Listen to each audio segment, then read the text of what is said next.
Kawasan muka bumi bercurum-curam ini jangan disangka tiada penghuni.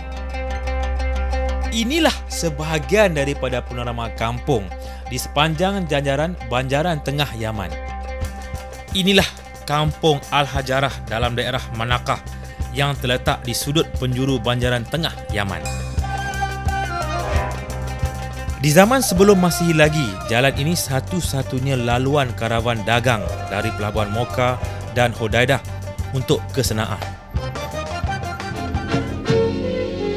Keseluruhan rumah di perkampungan ini dibina daripada sumber batu yang dikuari di sekitar Bukit Berbatu ini. Bayangkan bagaimana masyarakat di zaman pedagang rempah menempuh cabaran untuk hadir ke sini.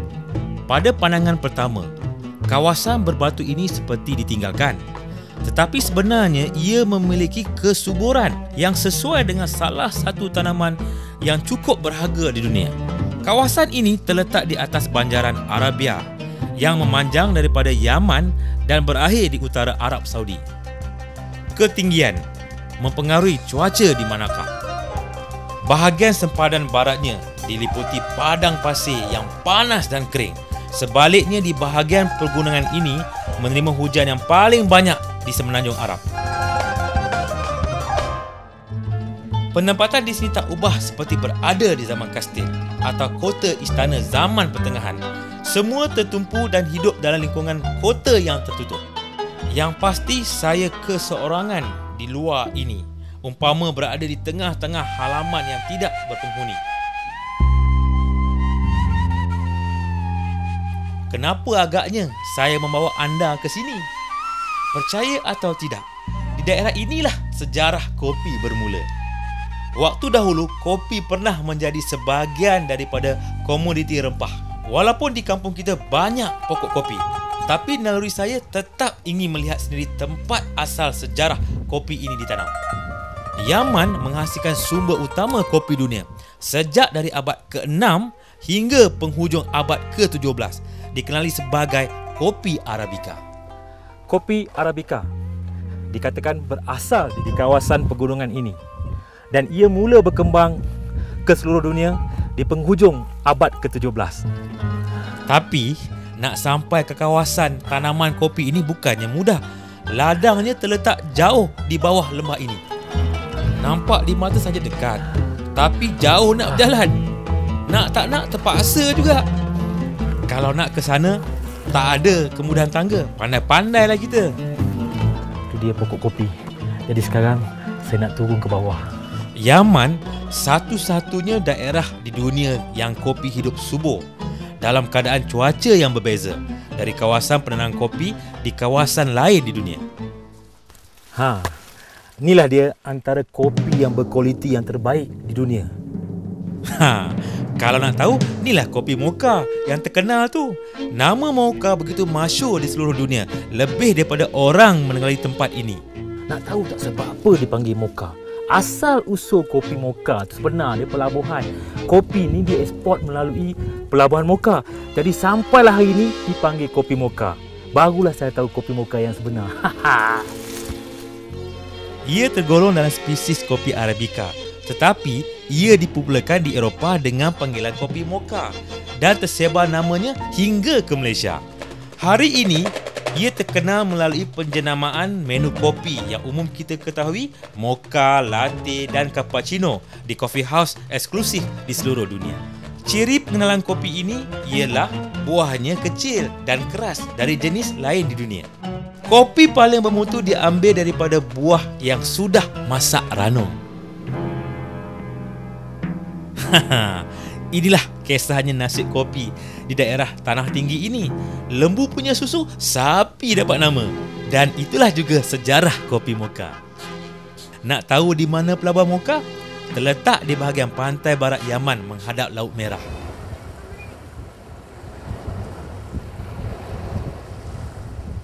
Kawasan ini hanya bersebelahan dengan banjaran Yaman, tetapi perbezaan cuaca amat ketara. Mocha terletak dalam jajaran padang pasir bahagian barat Yaman. Purata suhu di sini boleh mencecah hingga 50 darjah Celsius.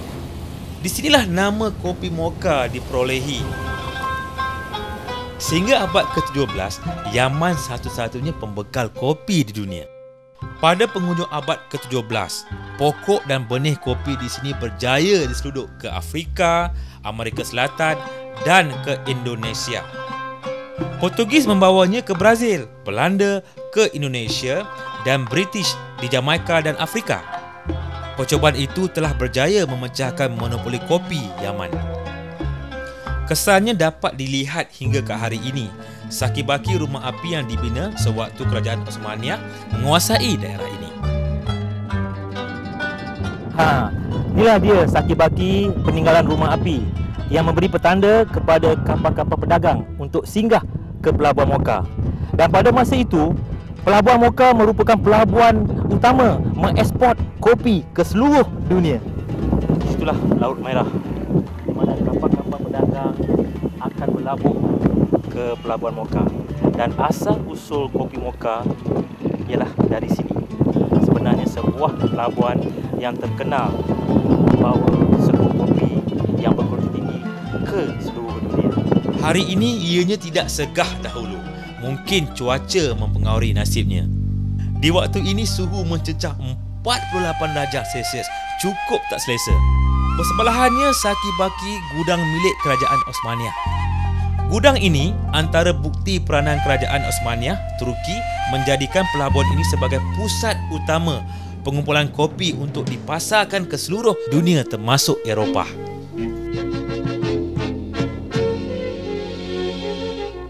Laluan itu bermula di Moka dan dilabuhkan di Moronaki. Kemudian karavan membawa muatan ke pelabuhan Ottomania di Rosetta menggunakan jalan darat. Dari sana, ia dibawa melalui laut ke Istanbul sebelum disalurkan ke Eropah melalui pelabuhan Venice. Kisah lebih lanjut akan kami bawa dalam episod di Turki nanti. Kopi saja tidak cukup untuk menggambarkan pengaruh Yaman kepada dunia jika tidak melihat makanan tradisinya. Saya kembali ke Bandar Sana'a melihat tradisi masakan yang diwarisi dari daerah Padang Pasir, nasi mandi. Rutin harian seawal 6 pagi persiapan telah bermula. Konsepnya masak dalam tanah. Tradisi orang Badawi di Padang Pasir. Memasak nasi mandi memerlukan api yang perlahan. Perlu menukarkan kayu menjadi arang terlebih dahulu.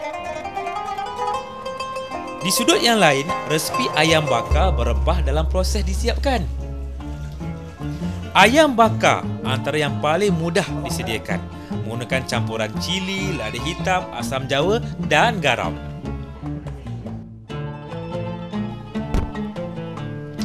Dan yang paling penting menabur jintan manis dengan banyak di peringkat akhir.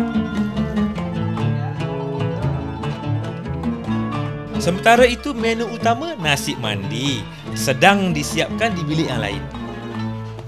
Seperti mana biasa, jintan manis dijadikan bahan utama yang ditaburkan di peringkat akhir. Kalau kita tengok di sini, penggunaan kunyit sebagai bahan salutan tak tumpah seperti kita di Malaysia. Sebenarnya, orang Yaman ni gemar menggunakan anak kambing sebagai bahan masakan nasi mandi kerana dagingnya lebih halus, tidak liat dan cepat empuk. Sekarang, ayam yang diperap telah pun siap untuk dibakar.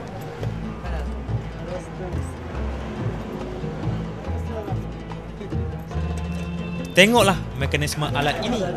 Bara di bahagian bawah adalah untuk pembakaran bahagian luar, manakala bara bahagian atas untuk pembakaran dalam.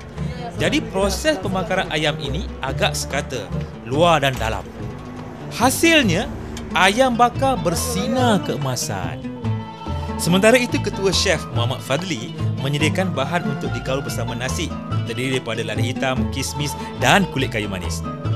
Sajian nasi mandi ini adalah gadingan beras basmati dan kambing atau ayam. Bahan kismis, kulit kayu manis dan lada hitam digaul bersama. Dan tak lupa daun bay leaf. Resipi ini seakan-akan nasi biryani di Malaysia. Hanya perbezaan antara kita ialah bahan ini tidak ditumis dan minyak juga digaul sekali. Inilah rupanya cara nak masak nasi mandi. Kita tengok apa dia nak buat lagi. Proses menggaulnya agak lama untuk semua bahan campuran menjadi sebati. Sementara itu, api telah marak dan tak lama lagi akan bertukar menjadi arang. Anggaran suhunya 120 darjah Celsius. Sekarang tiba masa air dimasukkan dalam beras. Kalau kita tengok di sini, anggaran beras 20 kilo dan sukatan air panas 20 liter bersamaan 4 baldi ini. Difahamkan memasak dalam lubang ini berasal daripada orang Badawi yang mendiami padang pasir. Sebabnya di padang pasir, panas dalam tanah mengatasi suhu di atas bumi. Dan apabila dimasuk ke dalam tanah, nasi dan daging tadi boleh masak walau tanpa menggunakan api. Dan inilah sebenarnya keistimewaan masakan nasi mandi. Kambing atau ayam diletakkan tergantung di atas nasi.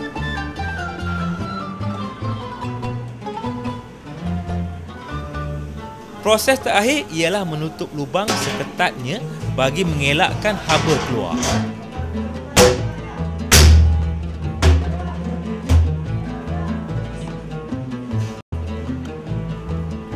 Ditambah pula dengan dibungkus dengan guni bagi menghalang lagi haba dari keluar.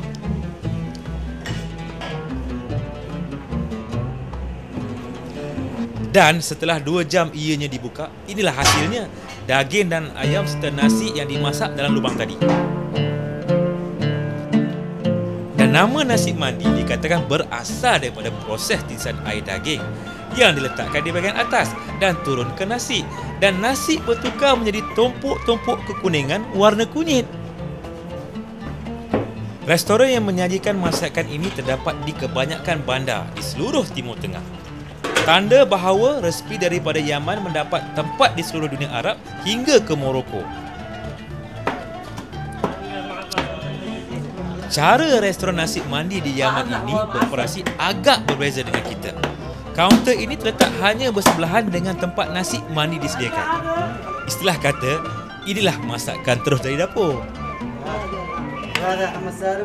Dari kaunter ini, pelanggan mudah memesan bahagian mana dan banyak mana kambing dan nasi yang hendak dibeli. Kita dapat lihat penghayatan orang Yaman terhadap sajian ini cukup menyelerakan. Bagi yang makan di sini, mereka masih mengekalkan makan berkongsi dalam satu dulang. Lazimnya separuh kambing boleh dihabiskan oleh 2 orang Yaman dalam sekali hadap. Dan seekor kambing boleh diselesaikan oleh 4 orang Yaman. Pendek kata, nisbah seorang Yaman menyamai 3 orang Malaysia makan. Sajian ini lebih kurang masakan nasi biryani Malaysia. Cerita pasal nasi biryani, sama juga resepi dia. Cuma dia pakai serbuk lada hitam, serbuk jintan manis, serbuk jintan putih, serbuk halia dan sebagainya. Senang-senang, payah-payah pakai rempah adabi biryani. Cukup senang. Masuk rempah adabi biryani, macam ni lah juga buat. Kalau nak perap dengan rempah adabi biryani pun sama juga. Perap kambing menggunakan rempah adabi biryani, macam ni lah, lagi sedap.